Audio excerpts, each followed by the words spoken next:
A man was just arrested for stalking and threatening Tony Buzbee. This man's name is Brian Schuman, and this story is pretty wild. This man was charged with stalking after making repeated contact with Buzbee and his family and his law firm. The records showed that he made multiple phone calls to the Buzbee law firm, at one point threatening to bring down the 73rd floor where the firm is located.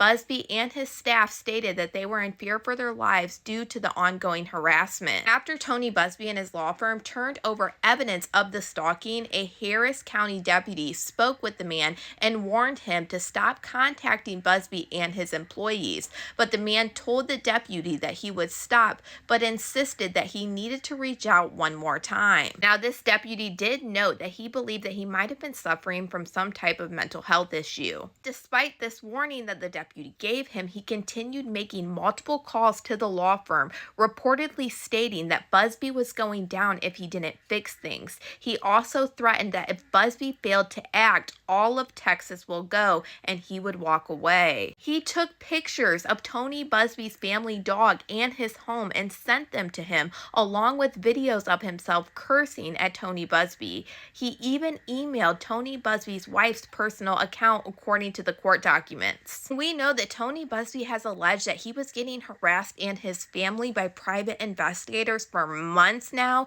and he actually has 3 lawsuits out against Roc Nation for these alleged private investigators coming after him, and this just makes it even more suspicious. And Tony Buzbee also just submitted new motions in Jay-Z's extortion case, where all of these private investigators are being brought back up again for going and questioning that Jane Doe. Tony Buzbee said that the transcript reflects that Jane Doe was frightened, as any alleged victim of SA might be if 2 agents of her alleged abuser show up uninvited. Tony Buzbee points out that one of her first reactions was, "How did you find out where I am? How did you find out who I am?" And the investigator started off by telling Jane Doe that we're not here to hurt you. Tony Buzbee is saying because those private investigators said those words, it's showing the atmosphere of that conversation. Tony Buzbee then goes on to say later statements confirm that she was in a state of agitation and fear. Jane Doe said, "I don't want him getting mad at me," and the private investigator said, "He's not. I don't know where these threats. He's never. That came from Buzbee, and that never happened. Jay-Z never said anything like that."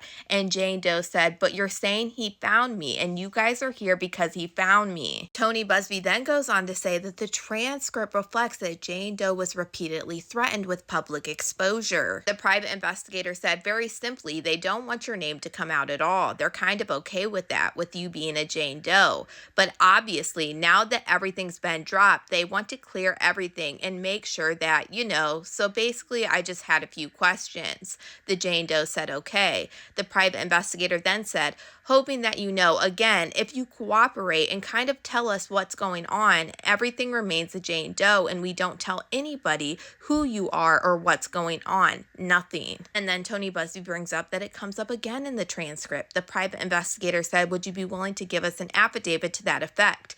The other private investigator said, and from what we were told, if you do an affidavit saying that that is true, they pretty much have said that they will remain keeping your name as Jane Doe all the way through. What Tony Buzbee is saying about all this is that the Jane Doe was actually scared, and that's why we saw different responses from her contradicting her statements throughout this whole transcript. Put in the part of the transcript where the Jane Doe alleged that something did happen to her when she was 13 and it involved Jay-Z and Diddy. And it switched to, it was just Diddy, but Buzbee brought Jay-Z into it. He asked if Jay-Z was there and I said yes. And Tony Buzbee also brought up that these private investigators were allegedly there on behalf of Jay-Z. He includes the part of the transcript where the private investigator said, okay, that's all right. Listen, we definitely appreciate that you're being honest because like you said, again, when it comes to like Jay-Z, we're kind of here on his behalf-ish. And then the other private investigator says, yeah, and the Jane Doe said, you're here on Jay-Z's behalf. And then the private investigator said,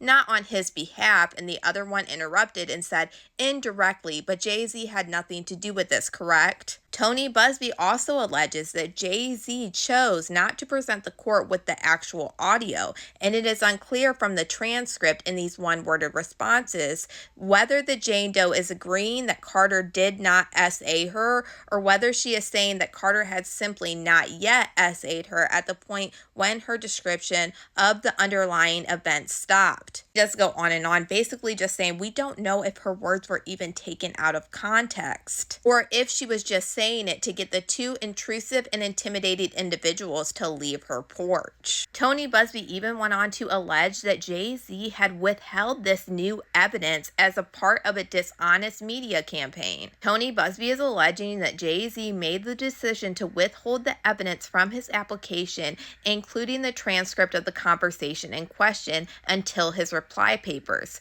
Carter was apparently in possession of this information by February 21st of 2025, before the hearing of the special motion to strike and long before he filed his application. And then Tony Buzbee talks about the ABC interview that Alex Spiro did, talking about this Jane Doe, saying that she voluntarily met with the investigators who did not coerce her or promise or threaten her in any way, and that Jane Doe told them her truth, and that she says in no uncertain terms that Jay-Z did not do this. And the only reason that Jay-Z is even involved in this is because she was pushed into involving him by a lawyer. I'm pretty sure we're going to have a decision by the judge probably on their next court date, which is March 26th. I will be looking for all of this, but you guys let me know what you guys think about all this in the comments.